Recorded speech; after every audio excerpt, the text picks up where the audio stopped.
Estimados hermanos, hermanas, de manera muy especial, seguidores de Sol TV, hoy quiero comentar este evangelio en dos partes. La primera, que tiene relación con las lecturas que hemos escuchado, de manera especial el mismo evangelio, y una segunda parte sobre la reflexión de lo que está sufriendo, pasando el pueblo de Dios, especialmente todo el Perú, por decir así. Entonces, primero la parte del evangelio, y nos dice este mismo evangelio que Jesús se dirigió a las regiones de Tiro y Sidón, el actual Líbano, justamente donde acaba de pasar esa explosión terrible. El Líbano actual, eso era antes Tiro y Sidón. Y aquí una mujer cananea, es decir, una indígena de la zona, que venía de aquellas regiones, se puso a gritar: «Ten piedad de mí, Señor, hijo de David. Mi hija es cruelmente atormentada por un demonio». Pero él, como dice el evangelio, ni siquiera le dirigió la palabra. En el contexto de la época, Cristo era hijo de su época, de su tiempo, y era esa relación del judaísmo con el paganismo. Pero viene una frase sumamente importante, dice: entonces los discípulos se acercaron a él implorando: escúchala, mira cómo nos grita detrás. Esta última frase nos muestra y nos enseña la fuerza de la intercesión. Pedir por los otros, pedir a Dios por otras personas. Pero el evangelio dice también: pero ella vino y se postró ante Jesús diciendo: Señor, ayúdame. Entonces Jesús respondió: mujer, realmente grande es tu fe, que te suceda como deseas. Y desde ese momento su hija quedó curada. Al final, hermanos, hermanas, esa mujer pagana también a los ojos de Jesús se convierte en un modelo de fe y por eso participa de la salvación. La frase de Cristo: verdaderamente grande es tu fe, que te suceda como deseas. Se realiza en esta escena la gran esperanza que ya afloraba en el Antiguo Testamento y que es proclamada idealmente por el Salmo 87, que yo los invito a leer en sus casas, que afirma que todos los pueblos de la tierra tienen su ciudadanía en Jerusalén, donde Dios los inscribe en el registro de la salvación. Pues bien, estimados hermanos, este evangelio tiene relación con la conversión de los pueblos paganos al cristianismo. Pero si queremos redescubrir el hilo dorado del universalismo bíblico, al que también está conectado Jesús, justamente esta escena conecta el mundo judío, la fe judía, la fe que predica Jesús y la fe de una pagana, de aquella mujer. Está conectado Jesús. Si queremos conocer ese hilo extraordinario de oro del universalismo bíblico, debemos recorrer las páginas del profeta Isaías. No vamos a desarrollar en este momento porque no es, creo, lo que precisa ahora, pero quiero decirles también, para aquellos que se interesen en este famoso universalismo bíblico, está la verdadera obra maestra universalista del Antiguo Testamento, el libro de Jonás. Se puede decir el librito de Jonás. Tiene solo 4 capítulos pequeños que los invito a leer porque es sumamente importante, interesante. Que tiene como protagonista un profeta, un misionero, Jonás, pero que es reacio a la llamada de Dios, huía de Dios. El libro se convierte poco a poco en la celebración de la conversión sin distinción de razas, del bien que está escondido incluso en el mundo ateo y pagano del Dios Padre de todos. Ese es el universalismo bíblico. Por eso, Iglesia católica, Iglesia universal, todos están llamados por Dios a la salvación. Jonás, contra su voluntad, lanza a los ninivitas la palabra misionera, pero después es testigo del resultado positivo de su predicación. En su corazón, este profeta soñaba con el fracaso de su misión entre los paganos de Nínive. ¿Pero para qué? Para dejar lugar a la ira de Dios. Y en cambio, los paganos se convirtieron y Dios pudo revelar su gran alegría de perdonar. Como decía este escritor judío, Buber, dice: este Dios demasiado humano es el Padre con demasiada paciencia. Pero ¿cuál es la lógica de Dios cuando lo envía a Jonás a una ciudad pagana que se conviertan?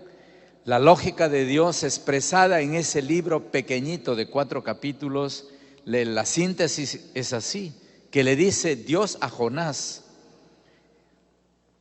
tú te compadeces del ricino, una planta, que no te ha costado fatiga alguna, que no has hecho tú crecer y que en una noche ha muerto. Y yo no voy a compadecerme por Nínive, esa gran ciudad en la que hay más de 120,000 personas que no distinguen la derecha de la izquierda y donde hay muchísimos animales. Miren el pensamiento de Dios. La búsqueda de la salvación, la búsqueda de un profeta, de un misionero que huía de él, pero que al final Dios logra que vaya y que predique. Igualmente Cristo responde con su gesto de amor y salvación para la mujer cananea, como hemos escuchado. Pero también es una invitación a que la iglesia debe responder, abriéndose a la hospitalidad, a la acogida, al testimonio, al servicio por todos, a los extranjeros, a los lejanos. Para la iglesia no hay extranjeros, no hay lejanos. San Pablo dirá: no hay judío ni griego, ni hombre ni mujer, ni creyente ni no creyente, todos son uno delante de Dios. La liturgia de hoy es, por tanto, un renovado llamado dirigido a la iglesia para que sea capaz de superar la tentación de la comodidad, de encerrarse en un horizonte quieto y sereno. Es un llamado a la acción misionera, al diálogo, al compromiso, como el Papa Francisco insiste tanto, pero siempre en constancia y fidelidad a las exigencias fundamentales del reino de Dios y al mensaje evangélico en su integridad. Vamos a dejar esta parte del evangelio y vámonos a reflexionar sobre la realidad de hoy, pero desde el punto de vista de la fe, de la Biblia, de la iglesia. Agarra una frase del Éxodo 3:7 que dice: el Señor dijo: he visto la humillación de mi pueblo en Egipto y he escuchado sus gritos, yo conozco sus sufrimientos.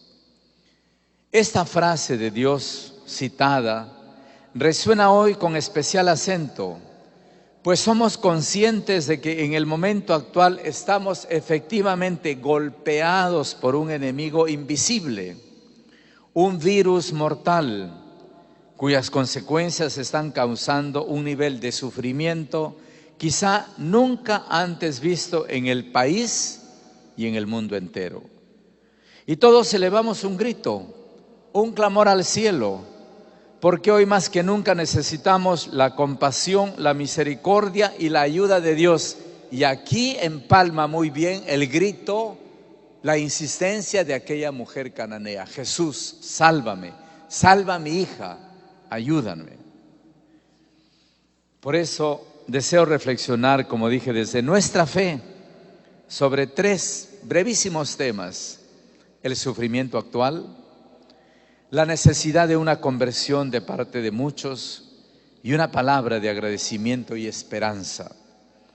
Primero, entonces, el sufrimiento, el dolor, la angustia y hasta la desesperación reflejados en tantos rostros durante este tiempo no son ajenos al corazón de la iglesia. Desde las limitaciones impuestas, la cuarentena, tratamos en todo momento de estar cerca, brindando la ayuda posible, tanto material como espiritual. Sin embargo, oprime nuestro corazón el no poder acompañar a tantos enfermos en su lecho de enfermedad y a la hora de su muerte. De hablarles, ni siquiera sus parientes a veces en los últimos momentos pueden hablarles. El no poder acompañar a tantas familias que sin perder estar cerca de sus familiares a la hora de la muerte, tampoco han podido llorarlos adecuadamente, como es la costumbre cristiana y universal. Todos los pueblos lloran a sus muertos, a sus seres queridos. Sentimos también la limitación de tener que suspender las celebraciones públicas de los sacramentos, como ahora, una catedral vacía, solamente los que celebramos y los operadores de los medios de comunicación. Una catedral a la cual acostumbramos ver llena, como todos los templos. Sin embargo, desde la oración diaria de tantos sacerdotes y religiosas, desde las misas transmitidas por los medios de comunicación y las redes sociales, acompañamos cada día confiando que todo esto pasará y volveremos a estar juntos otra vez para alabar y agradecer a Dios en nuestros templos como siempre lo hemos hecho.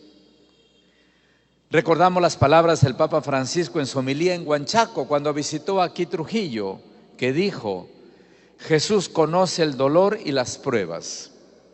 Él atravesó todos los dolores para poder acompañarnos en los nuestros. No tenemos un Dios ajeno a lo que sentimos y sufrimos. Al contrario, en medio del dolor nos entrega su mano. Segundo punto, la conversión. El momento presente es propicio también para recapacitar sobre nuestra relación con el Señor. La Sagrada Escritura nos ilumina una vez más en el Evangelio. Por tomar solo un ejemplo, en la parábola del Hijo Pródigo nos transmite estas palabras: me levantaré, me pondré en camino a la casa de mi Padre. Una invitación para todos, hermanos, aquellos especialmente que están alejados de Dios, del Señor. Que a la luz del Espíritu Santo y con la ayuda de María, nuestra Madre, vivamos este momento de prueba también como un momento de gracia para revisar en qué nos hemos alejado del amor de Dios. Esta invitación va dirigida a todo el pueblo fiel, pero también de manera muy especial a quienes ejercen autoridad y dirigen el destino de nuestro país, de nuestras regiones y de nuestras alcaldías en todo el Perú. Han de recordar que toda autoridad viene de arriba, como dice el Evangelio, es decir, de Dios, a quien darán cuenta el día de su juicio personal. Lamentablemente hay tantos casos de corrupción. Hay quienes anteponen el bien común del pueblo que se les ha confiado al beneficio personal, al egoísmo, haciendo de la crisis la ocasión propicia para delinquir y olvidan que esta vida es pasajera. Todo pasa. El que muere no se lleva nada, ni siquiera su propio cuerpo, como yo escuché de una persona que vio morir a otra, porque el cuerpo lo deja en el cementerio. Y que al final seremos juzgados por nuestras obras, según el Evangelio de San Mateo. Es la invitación a trabajar por el bien común. El bien común es la piedra angular de una política con ética, una política de servicio. El verdadero poder es el servicio. Así como la fuerza de la Iglesia está en la fe y en el servicio al pueblo, así también los políticos deben comprender que su fuerza está en servir al pueblo, a la población. Deben comprender que no están para decirle al pueblo qué tiene que hacer, sino al revés, conocer las necesidades del pueblo y buscar la solución de sus pedidos o de sus males. En este caso, la enfermedad, la pobreza, el hambre, la necesidad. Tercero, agradecimiento y esperanza. El Papa Francisco, reflexionando sobre el sufrimiento de nuestro pueblo a causa del fenómeno del niño costero del 2017, dijo: el alma de una comunidad se mide en cómo logra unirse para enfrentar los momentos difíciles de adversidad, para mantener viva la esperanza. Esto lo dijo el Papa aquí en Trujillo, pero también es una invitación a unirse como sociedad, pero también como familias. Unirse para enfrentar los momentos difíciles de adversidad. En medio del sufrimiento actual de nuestro pueblo han surgido héroes de carne y hueso, hombres y mujeres de nuestra tierra y de nuestra sangre, corazones con los colores de nuestra bandera, que han respondido con decisión, decencia, coraje, amor y generosidad, y no pocos han sacrificado sus vidas para salvar la de otros. Es un homenaje a ellos, que tenemos que levantar nuestras voces para decirle gracias y tenerlos presentes siempre en la Eucaristía. Como peruanos nos llenamos de orgullo al ver la respuesta generosa de tantas personas para ayudar en esta situación. Las donaciones de alimentos, la organización de comedores populares, las donaciones para las plantas de oxígeno, la atención a los enfermos en los hospitales, el servicio brindado por las fuerzas del orden, militar y policial, los líderes que han trabajado día y noche en bien del pueblo. A todos ellos, a esta nube de testigos cuyos corazones reflejan el amor de Dios a su pueblo, queremos decirle gracias, gracias a todos. Al final de la misa voy a leer este listado de tantas personas que siguen ayudando para el oxígeno y para los balones de gas. Estas acciones de caridad nos identifican como verdaderos discípulos de Jesús. Con ello evidenciamos nuestro amor a Dios y nuestro amor al prójimo. En este contexto nos ilumina la profunda reflexión del padre de Monseñor Pedro Casaldáliga, fallecido. Dice: al final del camino me dirán, ¿has vivido? ¿Has amado? Y yo, sin decir nada, abriré el corazón lleno de nombres. Ojalá que nosotros también podamos abrir el corazón lleno de nombres por haber vivido, por ayudar a vivir y por amar. Finalmente, unidos por la esperanza fue el lema de la visita pastoral del Papa Francisco al Perú. Y ahora más que nunca tenemos que recuperarlo y hacerlo vibrar en nuestras mentes y en nuestros corazones. Unidos por la esperanza, en la sociedad, en el corazón de tu familia, de nuestras familias. Nadie hubiera pensado al iniciar este año la gran cruz que iba a estar puesta sobre el Perú y el mundo. No sabemos a ciencia cierta cómo se originó esta pandemia, pero lo que sí sabemos es que el Señor escucha nuestro dolor y nos acompaña con su luz que disipa la oscuridad, que es más fuerte que tinieblas. Aquella frase famosa del Éxodo, como hemos podido leer: yo conozco tus sufrimientos, he escuchado tus gritos. Saldremos de esta situación, porque nuestra esperanza tiene una roca sólida, el Señor. Porque nuestra esperanza está puesta en Cristo Jesús. Y como devotos del Señor de los Milagros, que hoy día recordamos este 29 aniversario de esta declaración patrón jurado de Trujillo, elevemos nuestro canto, nuestra oración, nuestros brazos, diciéndole al Señor de los Milagros, con paso firme de buen cristiano, hagamos grande nuestro Perú, haz grande tu familia, y unidos todos como una fuerza, te suplicamos nos des tu luz. Que el Señor de los Milagros y su Madre Santísima, la Virgen María, nos iluminen, nos bendigan y nos den las gracias que necesitamos. Así sea. Todos ahora decimos con fe el credo. Creo en Dios Padre Todopoderoso, Creador del cielo y de la tierra. Creo en Jesucristo, su único Hijo,